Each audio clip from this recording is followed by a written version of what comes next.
15ই August স্বাধীনতা দিবস, ৭৮তম স্বাধীনতা দিবস। এরকমই একটা দিনে আমরা পেয়েছিলাম আমাদের স্বাধীনতা।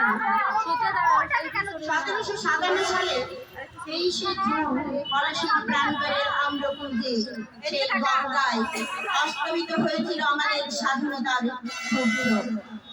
তারপর আমাদের দেশ প্রায় ২০০ বছর ছিল পরাধীনতার শৃঙ্খলে আবদ্ধ। আর তারপর এই একই দিনে আমরা পেলাম আবার স্বাধীনতা ২০০ বছর পরে।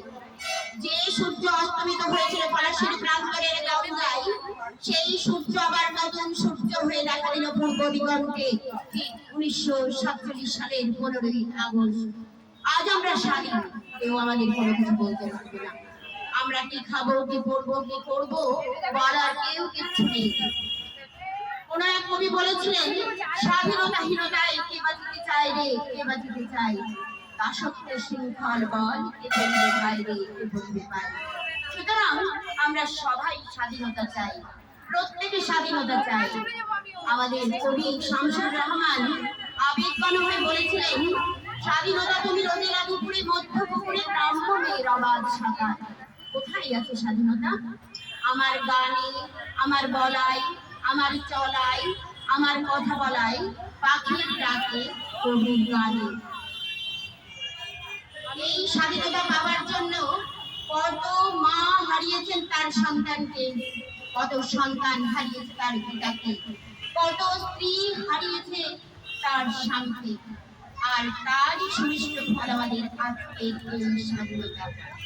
সুতরাং আমাদের দেশপ্রেমিক ক্ষুদিরাম বসু, কাকা যতীন, বিনয় বাদল দীনেশ, নেতাজি সুভাষচন্দ্র বসু, এদের আমি শ্রদ্ধা জ্ঞাপন করছি আজকের দিনে।